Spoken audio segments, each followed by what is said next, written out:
guys, selamat datang di Podak kali ini. Hari ini kita akan membicarakan tentang manajemen dan peran manajer bersama Kakak Karen. Hai. Say hi dulu Kak. Halo. Gimana kabarnya Kak? Baik sih, meskipun cuaca agak panas gitu Ya, ya. keringatan ya. Tapi tetap seru sih, saya semangat buat ngobrolin tentang hal ini. Wah, mantap. Nah, Kak, kita akan menanyakan kehidupan Kakak dulu nih. Oke, boleh. Gimana kerjaan Kakak tuh? Oh, saya sih kerja sebagai admin pajak di PT Sijori Makmur Perkasa. Wah, Tahu amin nggak? pajak. Oh, tahu. Yang distribusi barang itu ya? Iya, mendistribusi Oh, barang di Kijang gimana? Lama itu. Oh, ya, tahu. Gimana Kak kerjanya? Awal sih ya agak sulit ya, karena namanya harus adaptasi gitu kan. Iya. Tapi ya sekarang udah lumayan lah. Bener, bagus lah ya Kak. Kalau Kak Sini sendiri kerja di mana? Saya kerja sebagai admin sales lah, admin penjualan. Oh, Ya, penjualan. di PT Bintang Megah Abadi, Oh, itu dekat mana ya? dekat Jalan Sultan Sulaiman sana. Oh, Iya. Itu bergerak di bidang apa? Kargonya itu dari Jakarta Tanjung Pinang. Oh. Gitu, iya. Oh, oke. Oke. Nah, Kak, saya mau nanya nih. Menurut Kakak tuh apa tuh manajemen? Oke, jadi manajemen tuh menurut saya sebuah proses planning, organizing, actuating, dan controlling untuk mencapai tujuan organisasi secara efektif dan efisien. Jadi ya kayak kalau saya ya setiap pagi di kantor, saya Ya. selalu melihat manajer saya briefing sama salesnya. Oh. Iya, jadi dia tuh bakal kayak ngasih tahu ke salesnya itu kayak kamu hari ini targetnya harus berapa, orderannya harus berapa gitu. Dia manajer saya tuh udah merencanakan gitu. Lalu organizing ya, dia tuh membagi tugas. Kalau di tempat saya itu dia tuh ada sales khusus market, khusus Iya. pinggiran untuk produk ini. Jadi ya dia tuh bakal bagi tugas, oh kamu hari ini harus kejual berapa banyak produk ini gitu. Lalu untuk actuating ya, salesnya itu harus melaksanakan apa yang udah diminta oleh manajernya. Oh, ya, benar. Ya, lalu controlling. Nah, kalau setiap siang itu biasanya manajer saya bakal nanya ke admin penjualannya. Kayak, hari ini udah berapa banyak orderan yang masuk gitu kan sampai siang. Sales ini tuh udah berapa banyak toko yang dia dapat orderannya gitu. Jadi dia tuh mengawasi serta memastikan salesnya itu mencapai target yang udah dia minta pas briefing itu. Ribet tapi keren ya. Iya, keren sih. Iya. Lalu secara efektif dan efisien itu gimana sih sebenarnya? Oh, oke. Tadi saya bicara soal efektif dan efisien ya. Iya. Jadi efektif itu kayak lebih ke praktis dan mudah. Kayak kita tuh di kantor sekarang kan pakai mesin printer, mesin iya. fotokopi gitu Iya. kan. Ada Jadi, banyak mesin-mesinnya. iya, jadi itu yang permudah pekerjaan kita gitu kan. Jadi kita kerja juga enak gitu. Iya. Lalu Lebih gampang lah ya. iya, karena sekarang juga teknologi udah canggih lah kan. Ya, kayak mesin, ada juga mesin yang hitung uang gitu Oh, kan. iya. Jadi emang nggak perlu pakai tangan terus gitu Iya. ya. Jadi kalau efisien itu dia tuh menghemat biaya. Intinya tuh modal yang dikeluarkan tuh kecil, meskipun tenaga yang dikeluarkan itu besar gitu. Intinya itu harus murah lah gitu, efisien. Iya, benar. Lalu menurut Kakak tuh apa sih hubungan antara organisasi dan manajemen? Organisasi dan manajemen itu dua hal yang emang nggak bisa dipisahkan. Dimana ada organisasi, ya di dalamnya ada manajemen.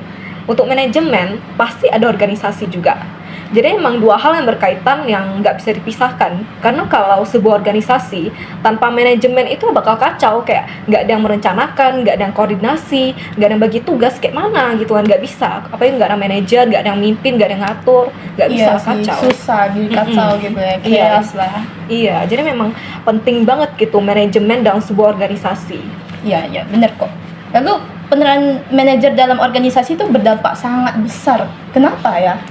Ya berdampak sangat besar karena manajer itu kan pangkatnya tuh pasti lebih tinggi dari para staf biasa gitu kan. Iya. Dimana kalau staf biasa tuh kalau misalnya ada masalah pasti tuh nyarinya ke manajer Iya, gitu nyarinya kan. ke manajer ya. Iya, jadi peran manajer penting karena dia tuh juga memberikan kebijakan, memberikan solusi untuk masalah yang diadukan oleh karyawannya gitu. Jadi peran manajer itu sangat penting lah gitu. Emang dibutuhkan banget. Iya, benar sih. Wah, ilmu kakak luar biasa sih ya. Lalu nih next question nih kak, apa saja tuh yang dibutuhkan untuk menjadi seorang manajer menurut kakak?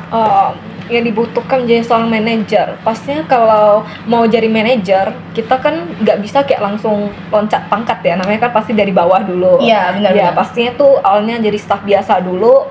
Nah jadi staff biasa tuh ya kita harus kerjanya baik-baik lah gitu kan, bertanggung jawab, kerjanya baik-baik, jujur, sopan ya kan, iya, punya menghargai attitude gitu ya. Jadi karena itu juga malah tahu lah kan, bisa dilirik sama atasan kita, terus dipromosikan, ya. dipromosikan, akhirnya jadi manajer. Tapi pas jadi manajer itu awal-awal ya ribet lah ya. Iya, nggak bisa karena emang harus adaptasi juga kan. Harus kamu jadi training juga lah ya. Iya, dari staff biasa. Terus manajer itu juga, kalau kita jadi staff biasa, kita kan cuma ngerti kerjaan kita sendiri. Iya, benar-benar. Sedangkan kalau jadi manajer, kita harus kontroli semua kerja staff-staffnya juga. Jadi kita harus belajar, kita harus ngerti juga kerjaan-kerjaan karyawan yang lain. Karena kalau mereka ada apa-apa kan kita yang harus nyari solusi gitu. Iya, benar-benar. Kita sebagai kepalanya dari. Iya, kita yang ngatur karyawan di bawah kita gitu. Iya, benar-benar. Lalu yang terakhir nih kak, apa tantangan manajer di tempat kakak? Tantangan pastinya tuh kalau misalkan sesama karyawan, apalagi kalau misalnya perusahaannya tuh gede, banyak karyawan, pasti ada yang namanya cocok nggak cocok sama lain. Ya, apalagi kalau terjadi cekcok lah gitu kan, terus itu mengakibatkan miscommunication. Ya benar, paling parah tuh miscommunication lah. Selalu aja ada miscommunication. Iya, namanya kalau kita musuhan, kita nggak suka sama orang itu, kita pasti nggak mau interaksi sama dia gitu kan. Akibatnya tuh jadi perusahaan pun yang menanggungin akibatnya ya kan. Iya, jadi kalau misalkan kalau Pak saya nih ya di PT itu, misalkan admin penjualan nih, dia tuh ada perubahan lah dalam nota gitu kan. Nah, tapi dia tuh nggak memberi laporan kepada admin pajak. Padahal salah itu. Iya, padahal itu mempengaruhi gitu kan. Saat ada salah di laporan pajaknya kan nanti si admin pajak ini yang kena.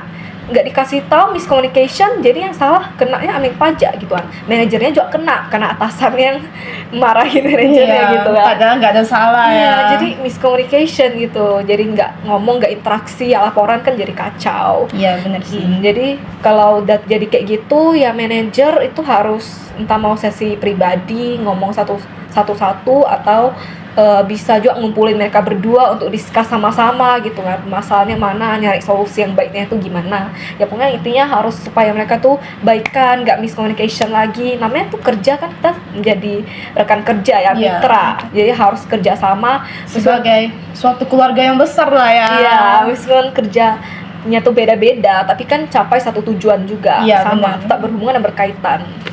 Oke, sekian dari podcast kali ini. Terima kasih loh untuk kakak Karen atas ilmunya tentang manajer sama manajemen. Wah, mantap sih penjelasannya. Saya masih banyak belajar kok. Oke. Terima kasih atas waktunya sudah mendengarkan obrolan kami tentang manajemen dan peran manajer dalam podcast dadakan hari ini ya. Jangan lupa untuk memberikan tanggapan Anda di komen bawah atau follow untuk podcast lebih lanjut ke depannya. Bye. Bye.